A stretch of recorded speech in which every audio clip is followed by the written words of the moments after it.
ఇప్పుడే మల్లారెడ్డి గారు చాలా విషయాలు చెప్పినారు. అందులో ముఖ్యంగా వారు చెప్పిన దానిలో ఒక విషయం మీరు గమనించాలని చెప్పి నేను కోరుతా ఉన్నా.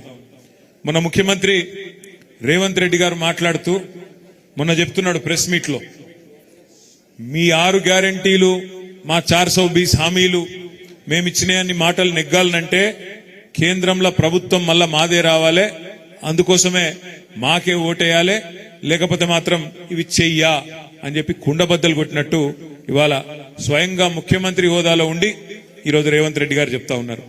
ఒక మాట మీరు అందరూ కూడా దయచేసి ఆలోచించాలని చెప్పి నేను కోరుతా ఉన్నా. ఒక రకంగా చెప్పాలంటే ఈ ముఖ్యమంత్రి గారు మొన్న ఆయన చెప్పిన మాటలతో మనకు అర్థమయ్యేది ఏంటంటే, ఆల్రెడీ చేతులు ఎత్తేసిండు, నాతోని నేను ఇచ్చిన హామీలు అమలు చేసుడు నాతోని కాదు అని నిజంగా కూడా చేతులు ఎత్తేసినట్టే అనిపిస్తా ఉన్నది. ఎందుకంటే ఆయనకు కూడా ఎరికే ఆ ఇండియా కూటమిలో ఎవరు లేరు. ఇవాళ కాంగ్రెస్ అంబడ మమతా బెనర్జీ గారు వెళ్ళిపోయినారు, నితీష్ కుమార్ వెళ్ళిపోయిండు, అఖిలేష్ యాదవ్ ఆయన దారి ఆయన చూసుకుంటున్నాడు, కేజ్రీవాల్ వెళ్ళిపోయిండు, కేరళలో సిపిఎం వాళ్ళు వెళ్ళిపోయినరు, అక్కడ ఒకడే ఒక్కడు రాహుల్ గాంధీ మాత్రమే మిగిలిండు. కాబట్టి వాళ్ళు వచ్చేది లేదు, సచ్చేది లేదు. వాళ్ళు ఇప్పుడున్న పరిస్థితుల్లో గతంలో వచ్చిన 50 సీట్లు 55 సీట్లు కూడా తెచ్చుకునే పరిస్థితి కూడా లేదు. ఇవాళ నిజంగా కేంద్రంలో బీజేపీని ఆపే సత్తా ఎవరికైనా ఉంది అంటే బలమైన ప్రాంతీయ నాయకులు కేసీఆర్ గాని, మమతా బెనర్జీ గాని, కేజ్రీవాల్ గాని ఇట్లాంటి నాయకులకు ఉన్నది తప్ప కాంగ్రెస్ పార్టీకి ఆ సత్తా ఎంత మాత్రం కూడా లేదు.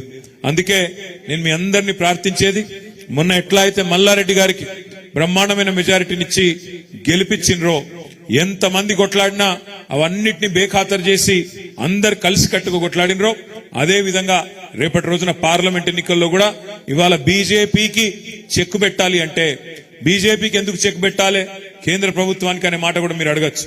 తప్పకుండా చెప్పవలసిన బాధ్యత నా మీద ఉంది. ఇవాళ మీరు చూస్తున్నారు, కృష్ణా నది మన రాష్ట్రంలో ప్రవహిస్తుంది, గోదావరి నది ఇంకోవైపు, ఒకవైపు కృష్ణా నది. ఈ 2 జీవనదులే మన తెలంగాణలో రైతుకు ప్రాణాధారం. అట్లాంటి కృష్ణా నదిలో ఇప్పటి వరకు గత 10 ఏళ్లలో తెలంగాణ రాష్ట్రం ఏర్పడ్డాక ఆ కృష్ణా నదిలో మా వాటా ఎంత, ఉమ్మడి ఆంధ్రప్రదేశ్ నుంచి ఏర్పడ్డ తర్వాత అల్లగైన తర్వాత మా వాటా ఎంత అంటే వాటానేమో తేల్చలేదు. మోడీ గారు 10 ఏళ్లలో కనీసం కృష్ణా జలాల్లో తెలంగాణ హక్కు ఎంత, వాటా ఎంత అని తేల్చే టైం ఆయనకు లేదు.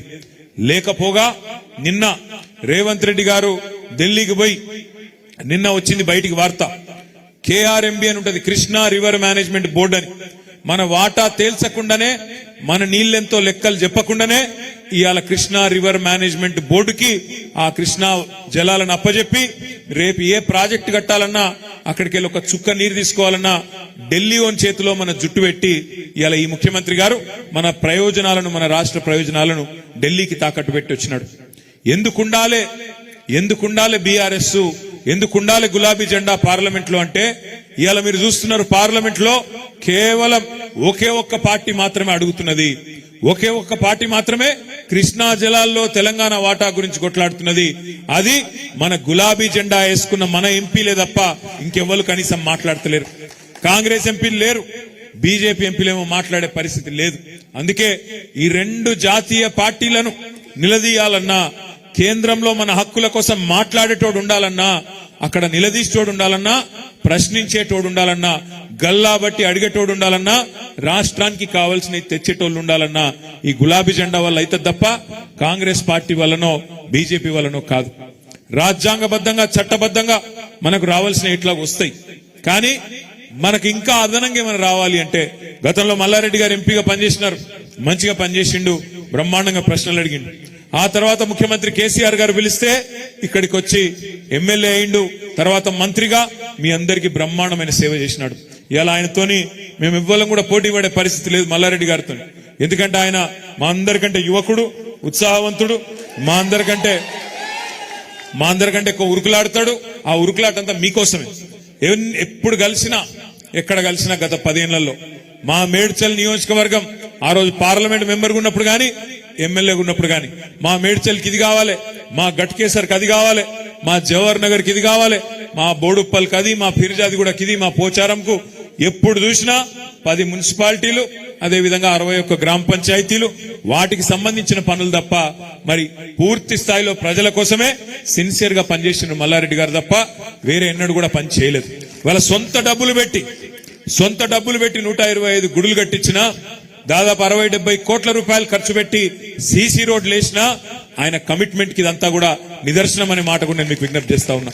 రేపటి రోజున కూడా మల్లారెడ్డి గారు గాని, రాజశేఖర రెడ్డి గాని, రాజు గాని, నేను గాని మీ అందరికి ఇచ్చే మాట ఒకటే, ఈ ప్రభుత్వం ఈ 420 హామీలిచ్చి, దొంగ హామీలిచ్చి, చేయలేమని తెలిసి కూడా హామీలిచ్చి ప్రజలను మోసం చేసి వాళ్ళ అధికారంలోకి వచ్చిన తర్వాత మమ్మల్ని పార్లమెంటులో అక్కడ 17 సీట్లు గెలిపిస్తేనే చేయగలుగుతాం, లేకపోతే చేయలేమని చేతులెత్తేసిన రేవంత్ రెడ్డి ప్రభుత్వానికి బుద్ధి చెప్పవలసిన బాధ్యత మన మీద ఉన్నది.